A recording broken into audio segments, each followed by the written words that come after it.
Itinerario por el norte argentino. Recorrimos el norte argentino durante 8 días y queremos compartir con ustedes nuestro itinerario con consejos y experiencias para que puedan armar su propio itinerario según gustos y disponibilidad de tiempo. Así recorrimos Salta y Jujuy. Llegamos por la noche a Cafayate, una ciudad famosa por sus vinos, y cenamos en Bad Brother Wine Experience. Dormimos en el Hotel Munay y al otro día nos levantamos temprano para empezar a disfrutar del norte. Por la mañana visitamos el Museo del Vino y recorrimos el centro de Cafayate. Al mediodía fuimos a la bodega Piatelli, donde almorzamos e hicimos una visita guiada y degustación de vinos. Nuevamente, esa noche, dormimos en el Hotel Munay. Día 2, Quebrada de las Conchas y Salta. Nos levantamos muy temprano y comenzamos a recorrer la ruta que une Cafayate con Salta. Son 196 kilómetros que se recorren en poco más de 3 horas, aunque a nosotros nos llevó bastante más, ya que durante el recorrido se encuentran muchos lugares increíbles para sacarse fotos.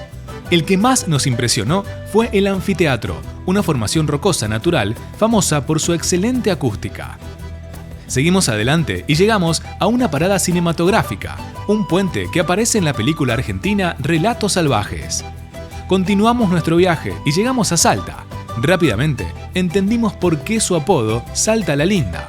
Solo tuvimos tiempo de recorrer la Plaza 9 de Julio, en donde se encuentra la Catedral, el Cabildo, varias propuestas gastronómicas y el Museo de Arqueología de Alta Montaña, popular porque allí se exhiben los niños del Yuyayaco. Tengan en cuenta que este museo no abre los lunes. A algunas cuadras de distancia de la Plaza 9 de Julio se encuentra la Iglesia San Francisco, que tiene una arquitectura muy linda. En Salta también fuimos al Cerro San Bernardo, donde paseamos por el teleférico para llegar a lo más alto del cerro y tener una vista panorámica increíble de la ciudad. Ya caía el atardecer y teníamos que seguir viajando para llegar a Tilcara, a poco más de 3 horas de distancia. Desde Salta a Tilcara existe un camino bastante sinuoso que atraviesa yungas y a pesar de que es un camino muy lindo y conocido, como ya era de noche, decidimos evitarlo y tomar la ruta convencional. Llegamos a Tilcara, nos instalamos en el hostal de altura y fuimos a cenar a El Nuevo Progreso. Día 3, Tilcara. Por la mañana visitamos el Corral de las Llamas en caravana de llamas. Pasamos un hermoso momento interactuando con estos animales y aprendimos un montón sobre ellos. Al mediodía fuimos a recorrer la plaza principal de Tilcara, donde hay puestos de artesanías y almorzamos en Ala Paila. Después llegamos hasta Maimará, un pueblo que queda a unos 15 minutos en auto desde Tilcara. En cuanto entramos, nos encontramos con su famoso cementerio, lleno de flores de papel de colores y ubicado en la montaña. Nos adentramos en el pueblo para ver más de cerca la Paleta del Pintor, una impresionante formación geológica con cerros que parecen pintados. Otra vez tomamos el auto para llegar a Humahuaca, a casi 1 hora de distancia. En la ruta hicimos una breve parada en Huacalera para conocer el monolito del Trópico de Capricornio, un lugar que nos parecía curioso. Solo nos llevó unos pocos minutos esa parada y seguimos viaje. Llegamos a Humahuaca y después de dejar nuestras valijas en el Hotel Munay, salimos a recorrer el pueblo. Con torta asada rellena en mano, paseamos por las calles de este pueblo encantador. Subimos las escaleras del Monumento a los Héroes de la Independencia y compramos algunas artesanías. Cenamos en La Puerta Verde, un bar sencillo que está en el centro del pueblo en el que había un show de música en vivo. Comimos rico, barato y disfrutamos de la música local. Día 4, Iruya. Teníamos mucho miedo de ir a Iruya porque habíamos leído que era un camino de ripio en mal estado, que había muchos precipicios, que estaba muy alto y que era mejor ir en colectivo. Son 73 kilómetros. Nosotros tardamos unas 3 horas y los recorrimos sin problemas en nuestro Renault Sandero. Lo único que nos parece que hay que tener en cuenta es que se cruzan algunos ríos o arroyos. Nosotros fuimos en invierno y casi no había agua, pero si van en verano, lo ideal es que consulten si se puede o no pasar.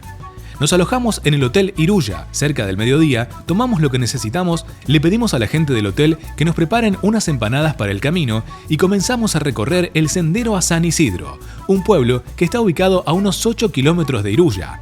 De ida tardamos poco más de 2 horas y de vuelta 3 horas. La última parte costó bastante. Volvimos al hotel muy cansados y cenamos allí. Día 5, Serranía del Hornocal. Por la mañana aprovechamos a recorrer un poco más de Iruya, visitamos su iglesia y cruzamos el puente peatonal. Volvimos por el mismo camino a Humahuaca. Llegamos al pueblo, compramos algunas empanadas fritas para llevar y empezamos nuestra aventura hacia las serranías del Hornocal, también conocido como el Cerro de los 14 Colores, otro camino al que le teníamos miedo. Como se imaginarán, también es de tierra y al que se llega a una gran altura, a más de 4.000 metros sobre el nivel del mar.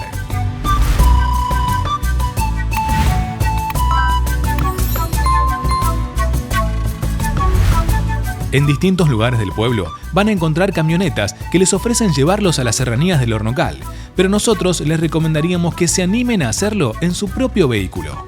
Tardamos 1 hora aproximadamente, yendo muy tranquilos, se puede hacer sin demasiadas complicaciones.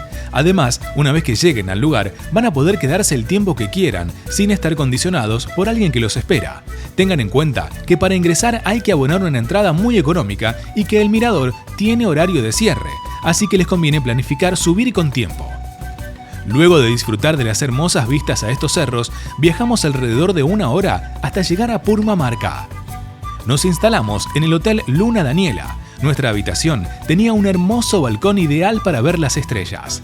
Esa noche cenamos en El Mesón, un lugar súper recomendable en el que hay que reservar sí o sí. Día 6. Purmamarca y Salinas Grandes. Si tuviésemos que decir algo de Purmamarca, sería que es el pueblo que más nos gustó de toda la quebrada de Humahuaca. Durante nuestra estadía en Purmamarca, por la mañana recorrimos el Paseo de los Colorados en auto. Son unos 3 kilómetros que se recorren en unos 15 minutos o un poco más porque seguramente hagan varias paradas para tomar fotos. También se puede hacer caminando, pero les llevará mucho más tiempo. Luego del paseo, recorrimos el pueblo. En la plaza principal hay un montón de artesanos y en los alrededores muchísimos negocios con cosas muy lindas para llevarse recuerdos a casa. Almorzamos en Kuntur, un bar que queda cerca de la plaza principal, que tiene música en vivo y un patio bellísimo con vistas a los cerros. En la mayor parte de los bares que hay música en vivo no se cobra derecho de espectáculo, sino que el artista deja sobres sobre las mesas para que uno elija con cuánto dinero quiere colaborar. Con la panza llena, nos dirigimos a las Salinas Grandes. Desde Purmamarca hay unos 70 kilómetros de distancia, que se recorren en poco más de 1 hora. Se atraviesa la cuesta del Lipán, una ruta zigzagueante entre la montaña, en donde, a pesar de tener asfalto, a nuestro sendero le costó un poco la subida. Las Salinas Grandes son de esos lugares que hay que ver una vez en la vida. Llegamos alrededor de las 4 de la tarde, hicimos la visita guiada y luego nos quedamos a ver el atardecer. En la noche disfrutamos un cielo estrellado. Resistimos bastante tiempo el frío que hacía y llegó el momento de despedirnos de este maravilloso lugar. Teníamos que recorrer más de 2 horas de ruta sin asfaltar hasta llegar a nuestro próximo destino, San Antonio de los Cobres. Aproximadamente a las 10 de la noche llegamos al Hotel Las Nubes, donde pudimos cenar y recargar energías para el día siguiente. Día 7. San Antonio de los Cobres. La principal atracción en San Antonio de los Cobres es el tren a las nubes y por eso estábamos ahí. Nuestro itinerario estuvo condicionado por el tren de las nubes, y es que es una excursión que queríamos hacer, pero no está disponible todos los días, por lo que debimos adaptar nuestro itinerario. Ese día, a las 11, ya estábamos en la estación esperando para poder subir al tren, que comenzó su viaje a las 12. Minutos antes de las 15, ya estábamos de regreso en la estación, muy contentos por todo lo que habíamos vivido. Recorrimos un poco el pueblo, sentimos que no había demasiado por ver más allá de la pintoresca iglesia San Antonio de Padua. Almorzamos unas ricas empanadas al horno en un bar llamado Quinoa Real. Teníamos que llegar a Cachi y sabíamos que había 2 opciones, la ruta 40, que Google Maps indicaba unas 3 horas, o ir hasta Salta y luego hasta Cachi. Google Maps indicaba más de 6 horas. Sabíamos que este tramo de la ruta 40 iba a ser el tramo más complicado de todo el viaje. Es un camino de tierra que llega a los 4.900 metros de altura, que demoramos más de 6 horas y fue una de las experiencias más lindas de nuestro viaje. Llegamos a Cachi hambrientos y cansados. Antes de dormir, elegimos ir a cenar al bistró de Cachi unas ricas pastas. Luego, fuimos al alojamiento que habíamos contratado a través de Airbnb, que se trataba de una habitación con baño privado en una casa de campo. Día 8. Cachi. En el Airbnb que nos alojamos había animales, así que esa mañana estuvimos un rato disfrutando de la naturaleza.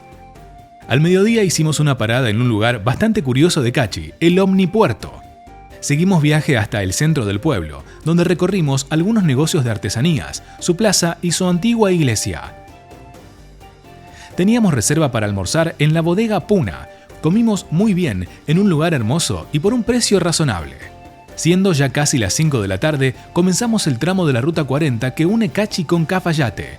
Es sin asfaltar, aunque no es un camino demasiado complicado. Les recomendamos comenzar el camino un poco más temprano, ya que es ideal para disfrutar sin prisas y de día. Cuando lleguen a Angastaco, la ruta atraviesa la Quebrada de las Flechas, un verdadero espectáculo natural. Finalmente, llegamos al principio, donde habíamos empezado, a Cafayate, para al día siguiente emprender nuestro regreso a casa. Si te gustó nuestro video, no olvides que tenemos una lista completa acerca del norte argentino. Nos vemos en el próximo video.